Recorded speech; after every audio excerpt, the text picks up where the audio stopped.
Bismillahirrahmanirrahim. Nawaitu al ta'lim wa tadhakkur wa tadhkir wa naf'a wal intifa' wal ifada wal istifada wal hasalat tamasuk bi kitabillah wa sunnati Rasulillah sallallahu alaihi wasallam wa du'a ilal huda wa dalala alal khair ligha mardatillah wa qurbihi wa thawabi subhanahu wa ta'ala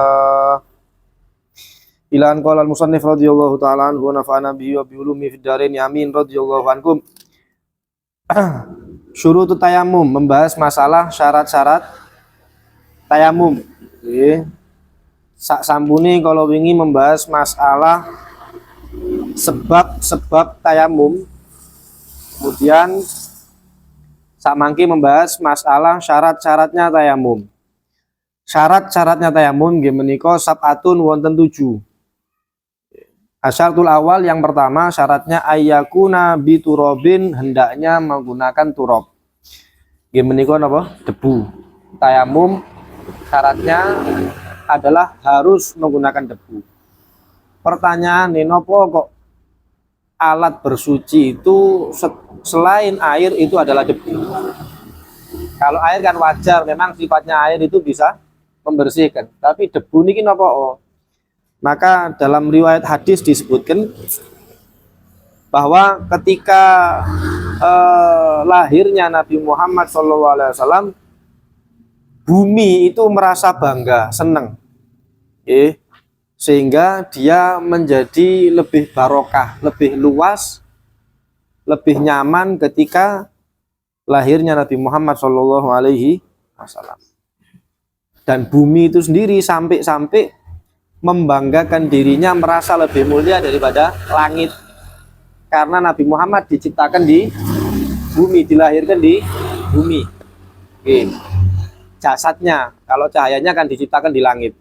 Sebelum apapun tercipta, itu yang tercipta terlebih dahulu adalah cahaya Nabi Muhammad SAW. Tapi jasadnya, wujud beliau dilahirkan ada di bumi, sehingga bumi tadi merasa bangga.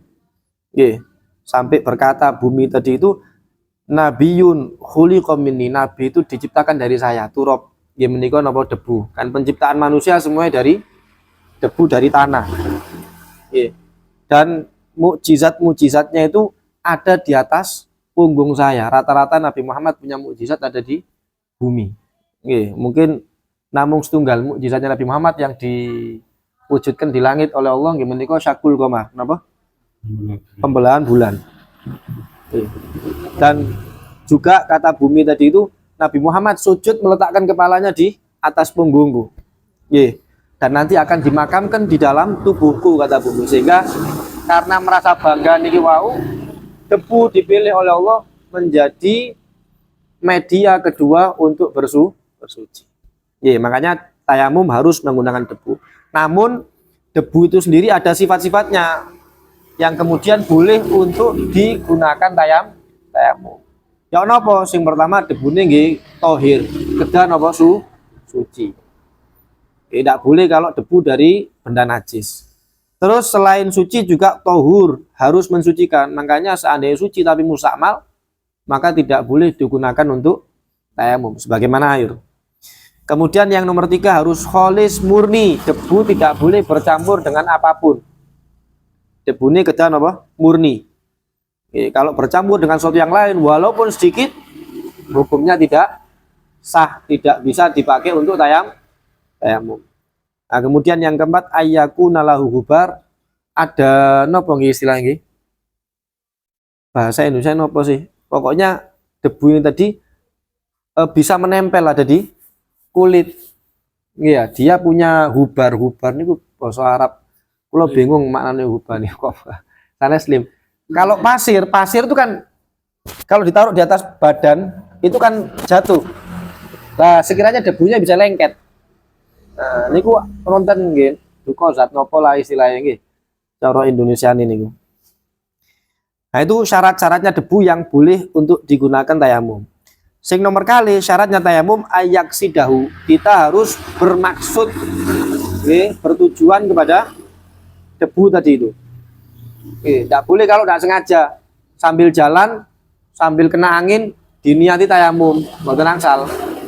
Harus bermaksud memang kita bertujuan mengambil debu untuk kemudian digunakan tayamum. Jadi kalau nggak bertujuan, nggak bermaksud kepada debu, maka tidak sah. Kemudian yang ketiga, syaratnya harus mengusap wajah dan kedua tangan itu bidorbaten, dengan 2 kali pukulan. Oke, sebagaimana sing sampun apa dicontohaken. 2 kali, 1 kali untuk wajah, 1 kali untuk tangan. Oke, mangke untuk caranya dijelaskan ketika penjelasan fardunya tayang. Ya, tak menika tasik syarati. Jadi syaratnya harus dengan 2 kali pukulan, 2 kali hentakan. Menawi ping setunggal, walaupun bisa diusapkan untuk 2 bagian wajah dan tangan, tetap tidak sah. Misal jenengan damel selendang 1 kali, yang sebagian digunakan untuk wajah, yang sebagian untuk tangan, hukumnya tidak sah. Jadi harus 2 kali hentakan. Kemudian yang keempat, syaratnya ayuzilan najasat awalan. Sebelum tayamum, terlebih dahulu harus bisa menghilangkan najis. Jadi misal anggota tubuhnya ada najis, maka harus bisa dihilangkan. Oke, keranten apa? Tayamum itu adalah toharoh yang doifah, yang sifatnya lemah. Tidak seperti wudu yang menggunakan air. Ini wow, di awal sudah disebutkan bahwa air sifatnya memang bisa membersihkan, bisa mensucikan. Nek debu kan dereng saged. Oke, makanya kalau wudu pripun lek wonten najise, misal dengan 1 kali basuhan najisnya tadi hilang, sudah sah itu. Walaupun masih khilaf antara Imam Nawawi sama Imam Rafi'i. Menurut Imam Nawawi, misal anggota tubuh ada najis tapi dibasuh langsung hilang, hukum wudunya apa? Sah. Benar ya? Tapi nek tayamum enggak bisa, harus hilangkan dulu. Lah misal, nah ini kan ceritanya tayamum karena kan nggak ada air ceritanya. Nggih. Lah niku pripun? Maka Al-Imam Ibn Hajar mengatakan dihilangkan menggunakan apa? Benda tisu atau apapun dihilangkan, tapi kan tetap wonten najise nggih, jarang dibasuh. Dia boleh untuk bertayamum dan sah tayamumnya. Nggih. Tapi kalau menurut Imam Romli tidak sah tayamumnya. Jadi langsung sholat tanpa wudhu, tanpa tayamum. Wonten nggih? Dados menurut Imam Ibn Hajar, nah niki resikonya tiang ngajar nih, lek wonten tama-tama langsung nulis. Jadi masalah syarat menghilangkan najis ini, kalau menurut Ibn Hajar sekiranya mepet, boten saged dilangaken, tetap sah nopo tayamum. Jadi dihilangkan sebisa mungkin, terus tayamumnya sah, kemudian dia sholat. Tapi Imam Romli mengatakan tidak perlu tayamum karena percuma. Tayamum pun tidak sah karena masih ada najis. Oke. Jadi kalau Imam Ibn Hajar sholat dengan tayamum, kalau Imam Romli sholat tanpa menggunakan wudhu, tanpa menggunakan tayamum. Cuma dua-duanya sepakat tetap wajib nopo kodok sholat. Karena dia sholat sambil membawa najis. Dan ceritanya najis dereng hilang. Kemudian yang kelima, syaratnya ayyastaida fil qiblah qablau inda Ibn Hajar. Ini syarat menurut Ibn Hajar. Berarti menurut Imam Romli kebalikannya, tidak perlu syarat ini. Gimana kok syaratnya apa? Sebelum tayamum harus tahu arah kiblat. Supaya dia bisa bersegera sholat. Habis tayamum langsung sholat. Jadi tidak boleh kalau tayamum tanpa mengetahui arah kiblat. Walaupun ini syarat ini masih khilaf, perbedaan pendapat ulama. Kemudian sing nomor 6, ayyakuna tayamum ba'da dukhul waktu. Tayamumnya setelah masuk waktu ini sholat. Karena tayamum itu ibadah yang darurat.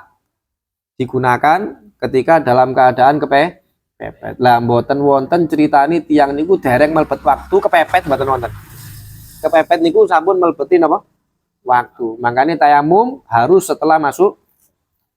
Terkecuali ada satu gambaran yang walaupun belum masuk waktu sudah sah tayamumnya. Pripun?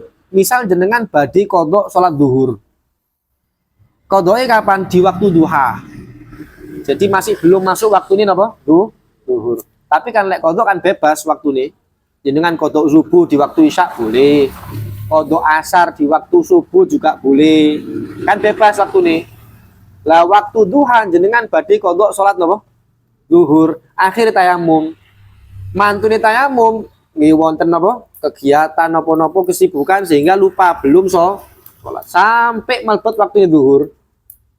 Pripun tayamum niku wau napa langsung sholat saged? dalam gambaran seperti ini ulama mengatakan boleh. Nah, ini satu-satunya gambaran tayamumnya sebelum masuknya waktu, tapi digunakan untuk sholat zuhur setelah masuknya, ini boleh. Tapi kalau syaratnya yang semestinya tayamum setelah masuknya waktu sholat. Nonton ya. Kemudian yang terakhir, yang ketujuh syaratnya tayamum nggih menika ayat tayammama likulli fardin. Tayamumnya harus dilakukan di tiap-tiap fardu sholat. Jadi satu tayamum untuk satu kali sholat fardu. Benten kali napa wudu. Napa gini gua aku keranten nek wudu niki kuat sifatnya. Dia menghilangkan atau mengangkat hadas. Tapi kalau tayamum dilakukan ketika kepepet. Tidak menghilangkan apa? Hadas. Dan dia cuma alternatif mawon ketika nggak ada air baru pakai tayamum. Ya, sekedar alat bersuci yang lemah, yang dhaifah. Sehingga satu kali tayamum untuk satu kali. Mangke melebet sholat asar, tayamum malih. Sholat maghrib, tayamum terus seperti itu. Terkecuali untuk sholat sunnah atau ngaji Quran bebas. Oke. Selama nanti kita lihat kondisi niatnya. Mangke macam-macam niatnya apa? Tayamum, wonten tayamum sing damel fardu, wonten tayamum damel sunnah, wonten tayamum damel ngaji Quran tok. Itu macam-macam mangke. Tapi seandainya kita tayamum untuk sholat fardu, maka bebas mau sholat sunnah berapa rakaat pun boleh. Kayak isya dengan tayamum, sak mantune isya langsung sholat raweh 20 rakaat sah boleh. Ini nanti dijelaskan di masalah niat-niatnya napa tayam. Wallahu a'lam bishawab. Nggih. Monggo mriki Pak Aris. Iki Aris. Monggo menawi wonten sing badhe ditangletaken.